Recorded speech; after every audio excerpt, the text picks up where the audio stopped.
Սիրելի հայրենակիցներ, ես ուզում եմ այն հարցերը, որ ուղղել եմ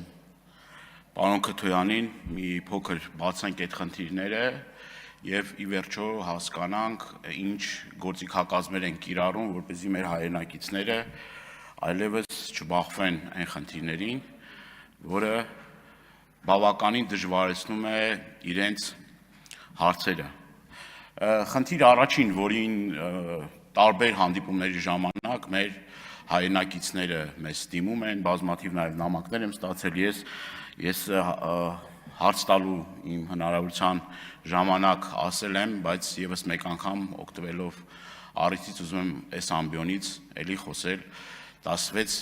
միլիոնների ծրագրի անհասանելիության մասին, հատկապես այն խոցելի խավի, որ ունի բազմազավակ ընտանիք, ինչ որ մի պահի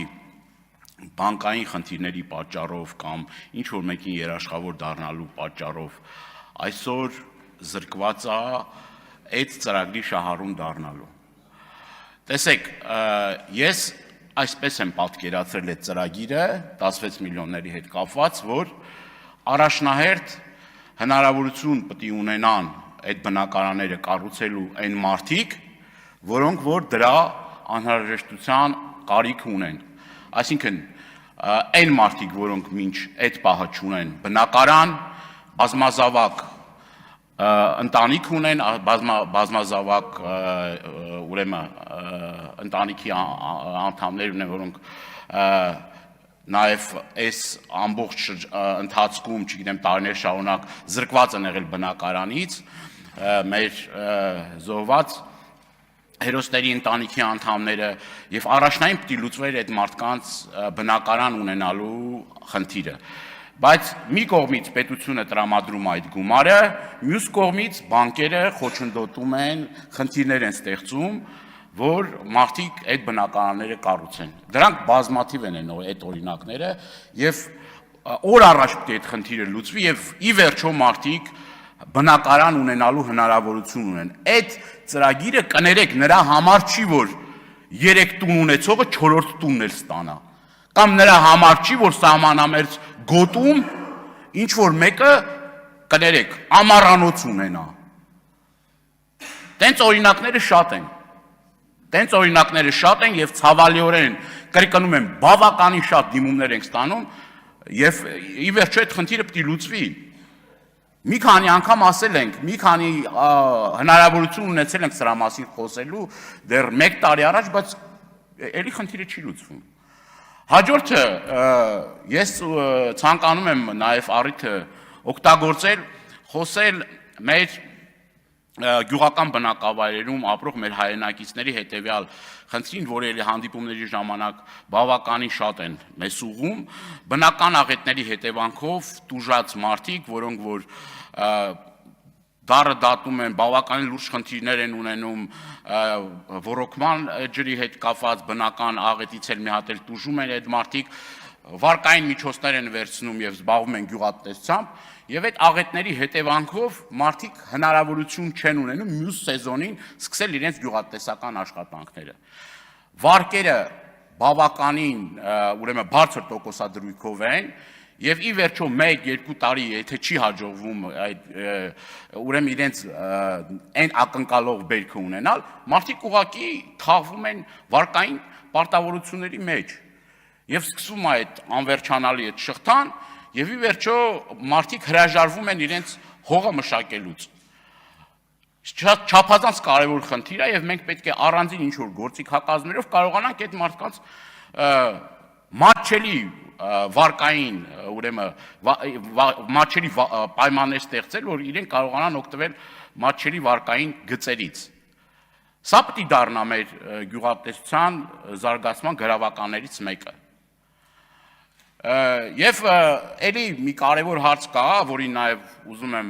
բոլորի ուշադրությունը հրավիրել, ես հանձնաժողովի նիստի ժամանակ ասել եմ եւ խոստացել եմ մեր հայրենակիցներին այս հարցը բարձրացնել եւ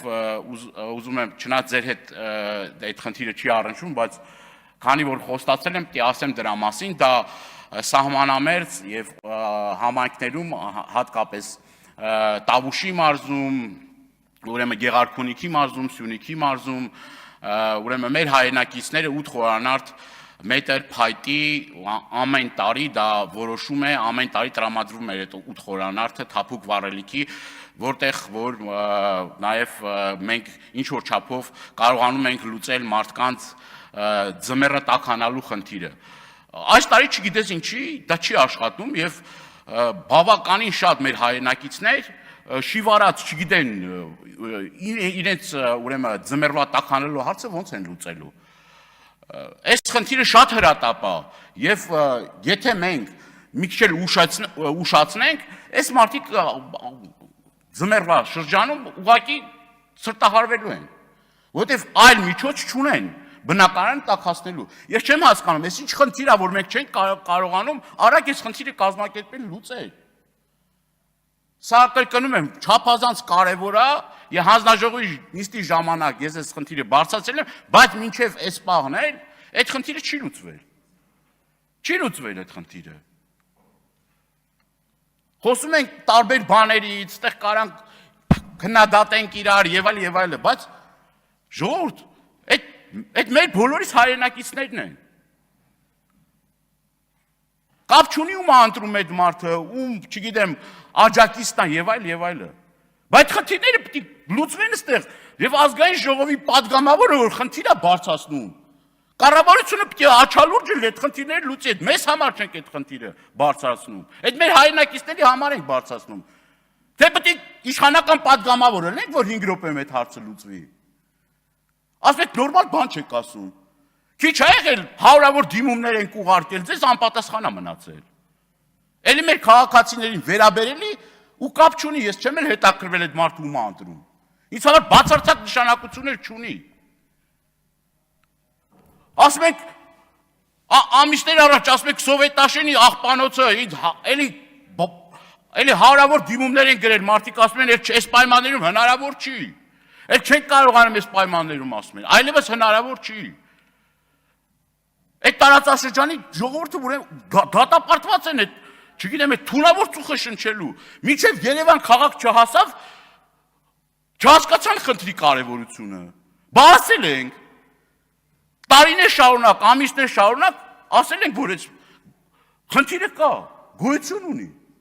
Ասում է չի ասում, հանդիմությունը գնացել ասում, Սովետաշենի աղբանոց ասում, այրել է։ Այդտեղ գրառումներ կար, էլի, չեմ ասում, падգամավորներից էր, բայց էլի ձեր դաշտի ժողովուրդն են, լավ, ամոթ է։ Վերջում շատ երկար եմ մտածել այս հարցի մասին, խոսել չխոսել,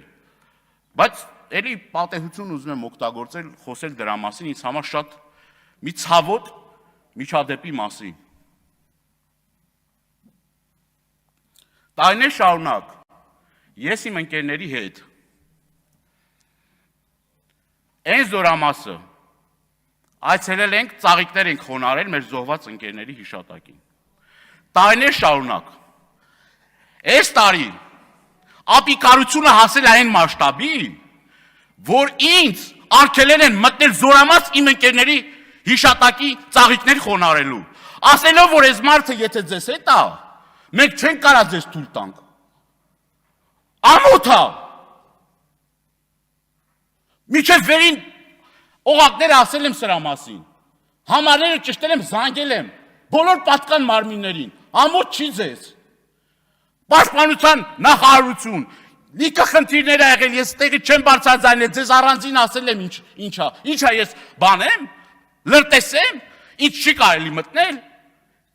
Իմ ընկերներին, որ Ամերիկայից էին եկել, Ռուսաստանից, պատերազմի մասնակից, իմ պատճառով չէին թողնում մտնել, զորամաս ծաղիկներ խոնարհել։ Այս էլ խու բան հարց չի։ Գիտենք առավոտից իրիկուն հետևում եք մեզ, ես իմ չգիտեմ այդ սոնցացերում ինչ, չգիտեմ ինչ տեղատարապ ասես հնչում այ, ես իմ չգիտեմ ընտանիքի անդամներին եւ այլ, բայց գոնե թե այդ հարցով, կրկնում եմ, չեմ ուզում ստե անուննել տալ, բոլորը տեղյակ են եղել դրա մասին։ Իմ ընկերները հրաժարվեցին մտնել զորամասի տարածք։ Ծաղիկները տվել ենք, զինվորին ասել կտանեք խոնարհեք մեր ընկերների